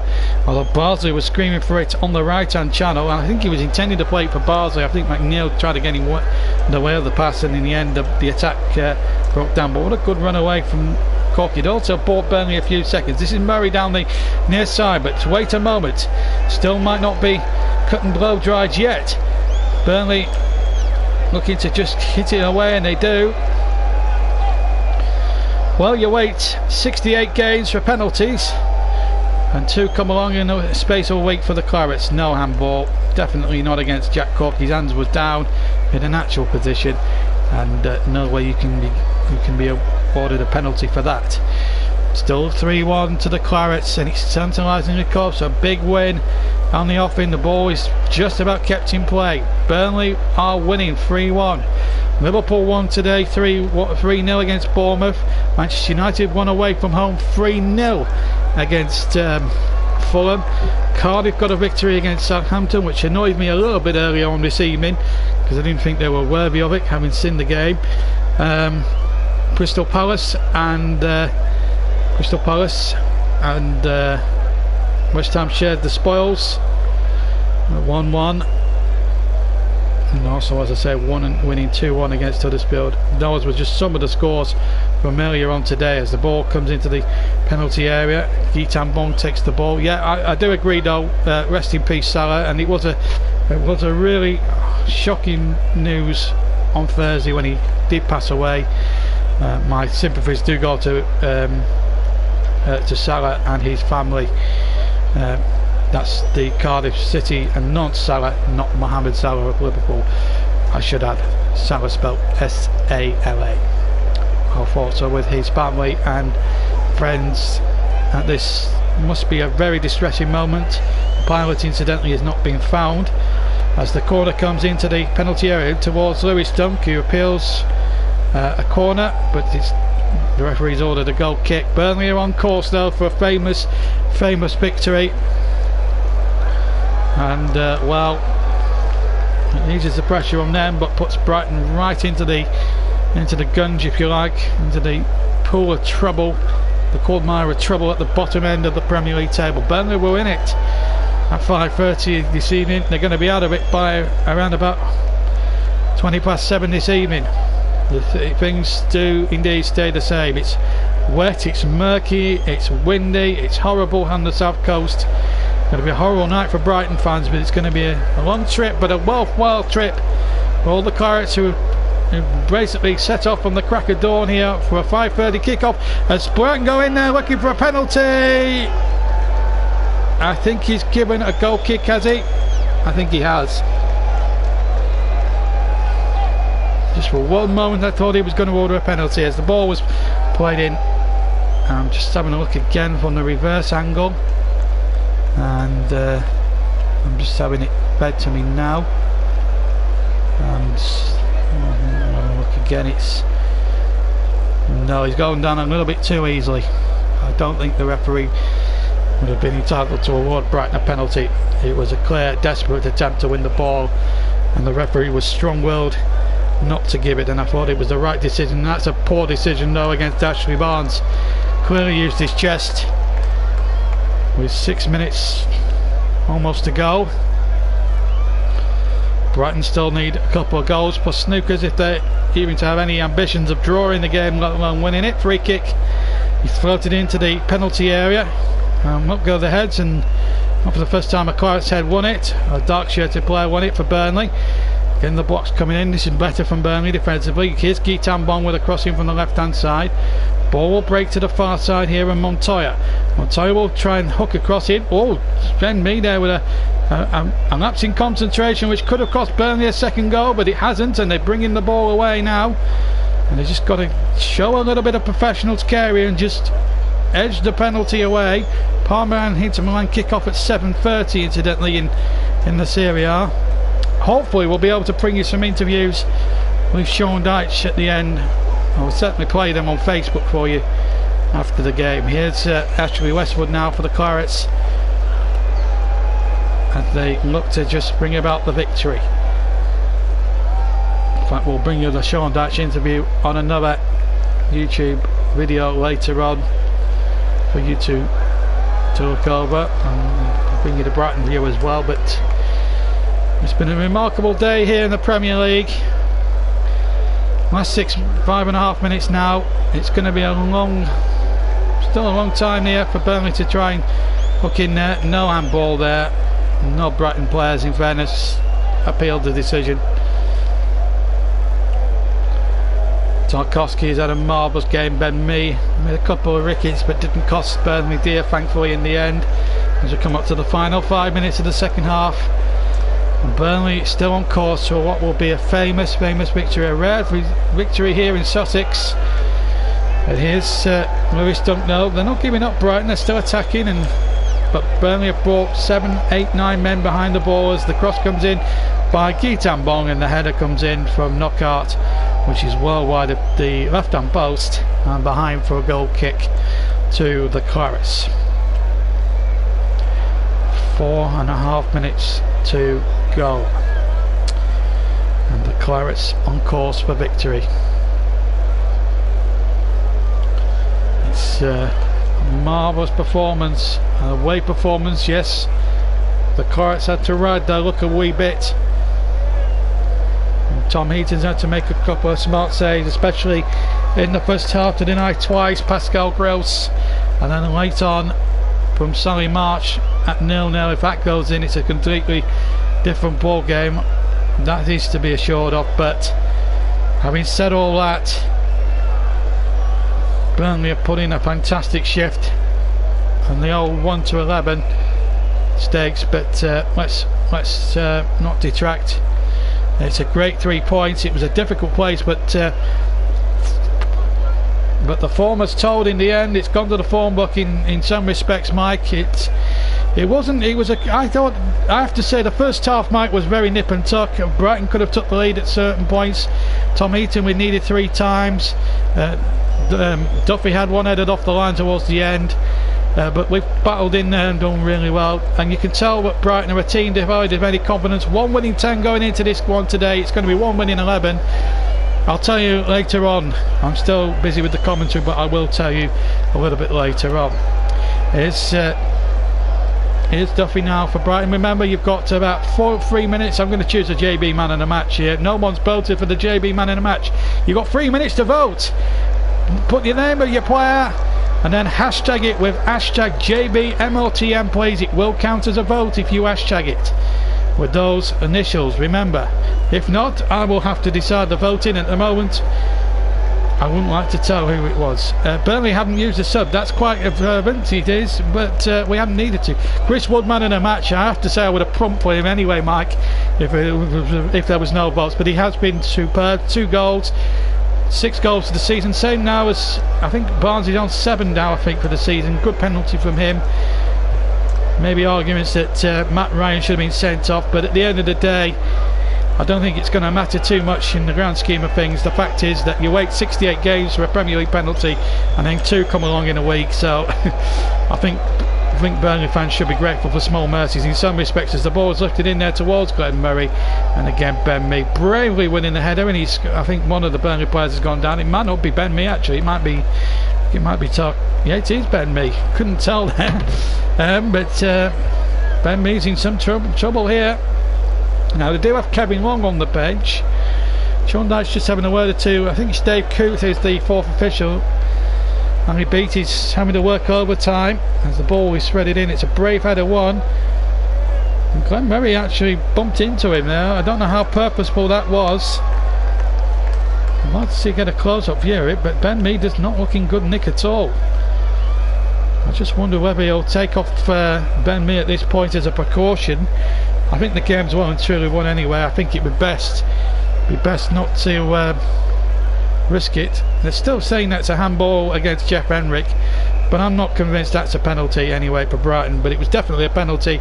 I still believe Matt Ryan should have gone for the challenge because he was the last man, but having said all that, what a penalty that is. You can only pick one, but I'll give one vote to Wood and one to Heaton, but it looks as if Chris Wood will get the result anyway. But I think it was a toss-up between Wood and Heaton, but I'll give you a vote each, but it's still 2-1 to Wood. And I'm pleased to report Ben Mee, he's okay, he's on his feet and he's lightly jogging. I would actually, if I was Sean Dyche, just take him off and put on Kevin Long now for the rest, or Ben Gibson now for the rest of the game, and just say to Ben Mee, just let's protect this, let's protect it now. We've won the game, 20 seconds of normal time to go, and let's just see it out now to the end. Tom Heaton now just telling his players to go forward. I'm not sure that if they want to at this stage. There's a 2-goal lead to protect. I think he's going to have to try and close the ball down. Brighton have it now inside the Burnley half. Gitan Bond with a hopeful pump up the front field towards Glenn Murray. Chance here inside the area for Basuma. Brighton still trying to make a game of it, and fair play to them. They are trying to do that. Yekenbach now playing the ball towards the 25-yard from goal mark, but the ball hooked away by Burnley. They've done really well defensively today. Apart from that one goal they conceded, 4 added minutes at the end. Not sure how much a difference it will make in terms of the overall result, as the ball played into the penalty area. It misses everybody inside the penalty area, and a goal kick it is. Poor Burnley. Phil Bardsley, good professional job at the back. He's done really well. I have to say all 11 Burnley players have played their part in what's going to be a magnificent victory, and I'm going to tell you now, announce the results. Chris Wood 2 votes to 1 over Tom Heaton, and in fact he would have got my casting votes anyway, just narrowly over Tom Heaton. 2 magnificently taken goals, but a word or two for Tom Heaton. Those 4 saves in the first half were crucial to Burnley's success here today, and those should not be forgotten. But it's been a great performance from the Clarets. We played a minute of the 4, and the Amex, certainly from the home fans' point of view, starting to empty so rapidly you wouldn't believe it. But Brighton are now in big trouble. They look safe a month or 2 back, but I think from that defeat at Turf Moor onwards, it's been a real downward spiral, and it looks as if now they're going to go 7 unbeaten, and it's the first time that's ever happened in their Premier League existence. Burnley, this is, so they're into a real, so this is going to be real history making stuff here for the Clarets. 7 unbeaten. They are back to their hard to beat best, and that can only be good for the morale of the players, the supporters, everything else. Little Sport Dreamer has subscribed to the channel. Thank you very much for your subscription. I will talk to you privately about the PSN details later, but we've still got 2 minutes to the 4. I've still got a match report to compile for Facebook, which is going to be great. So level 1 points with Brighton and Palace, probably still an inferior goal difference, but 3 goals for and 1 against. It's not a bad return today. Although if we were to be greedy, I would have liked the clean sheet, but it's all about 3 points that really matters. And now Burnley are going to be a massive winner, along with Cardiff, really at the bottom end of the Premier League table, as the ball threaded in, well won again by Tarkowski. How many times have we said that over the course of the last 2 or 3 weeks? How many headers he's won inside that penalty area, and again on hand to nod away. It was Charlie Taylor in actual fact that nodded away. Tarkowski, oh my goodness, he hit Ben Mee and fortuitously came towards Tom Heaton. It was a bit of a, oh my goodness me. 1 minute to play. It would have been no more than a consolation goal, but it was a little bit Keystone Cops. Tarkowski won the ball quite well. Ben Mee, it was just a bit unfortunate really. I don't think you could have blamed Ben Mee if it had gone in off his side of his head. He wasn't to know that, as Burnley looked to try and counter again, but the ball was met with Matt Ryan. But it doesn't matter. 40 seconds left, and Burnley will be heading away from Sussex with all 3 points signed, sealed and delivered. Here goes Jeff Henrik. No, there'll be no rant tonight from JB. It's all happy and all delightful here down in Sussex. Premier League 3, Schalke 1 is the full-time score. What a game, what a day in the Premier League today. Liverpool winning, going top by 3 points. Cardiff thought they were out of trouble, by beating Southampton. They could be now plunged back into it with Burnley's result today. What a performance this has been, and we've got to be near the top of the trio match today. 4 seconds left off stoppage time. Brighton now to pump the ball in. They need 2 goals and about 6 million snookers now with the time that remains, and the referee blows for time. And what a result for Sean Dyche and for Burnley Football Club. That could be a crucial moment. They are now level on points with Crystal Palace and Brighton. They do have an inferior goal difference to both teams, but what a result. 27 points, they move 3 clear. Southampton now dropping to the bottom 3 with their defeat to Cardiff. So this really is, the plot thickens now at the bottom end of the table. 3 from 8 have to go here, and at the moment Burnley are doing what they can. Crystal Palace with a -7 goal difference, incidentally Brighton with a -11, and Burnley are 15th purely and simply because they have a bad goal difference out of the 3 teams, but a morale boosting victory, 3-1 today, thoroughly deserved. Chris Wood got the first one after 26 minutes, then got the second not long after the start of the second half, about 10 minutes into the second half, when he got the, might have been around about the hour mark when he struck the second goal. And then a penalty was ordered when Burnley broke away after Brighton felt they had a case of a penalty, which I don't think was given. But having said that, what a performance. It really was superb, and one thing you can't reiterate is they have played some remarkably great football today, Burnley. Yes, they had to ride the luck, and yes, they had to rely on Tom Heaton, but at the end of the day, maybe for once, maybe just for once, Burnley deserved a bit of fortune and a bit of credit on their side. Well, a remarkable match of football down here in Sussex. It's been remarkable for all sorts of reasons. I will bring you the Sean Dyche interviews on another video later. But right now I'm off now to grab some tea. I will talk to you a bit later on tonight, Little Sports Dreamer, on YouTube, but at the moment I'm very busy. I've got 1 or 2 things to sort out as well, family wise. It's been very manic tonight, and I've got to do the Facebook report as well. But thank you very much indeed for tuning in. Thanks to Mike, thanks to Little Sport Dreamer, thanks to Panini. See you all next time. The FA Cup returns next weekend, and one of our matches will be the 5:30 kickoff between 4th tier Newport Town, who beat Middlesbrough in that fantastic performance at Rodney Parade, and Manchester City, the current holders of the Premier League, are the team that have to make that long, arduous journey to Valley Parade. Be sure to join me next week for that one. I think it's going to be an absolute cracker. So a week off for Burnley, and they'll go into it now knowing that they're in 15th, 3 points above the drop zone. They've got Spurs in a couple of weeks' time, and we'll be across that game in 2 weeks' time. But next week, it's all about the FA Cup 5th round and the Champions League too. But from me, JB, have a fantastic rest of your weekend, and we'll see you next week.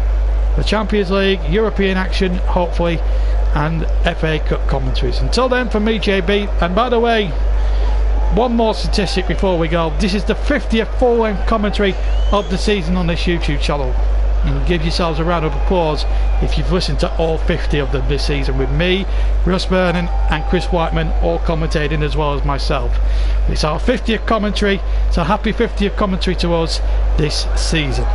Plenty more to come though from now until May, but as I say, what a way to mark our 50th commentary live this season, and what a victory. The Clarets game, what a day for Burnley Football Club. 3-1 winners against a very out of sorts Brighton and Hove Albion. Enjoy your Saturday. Good night.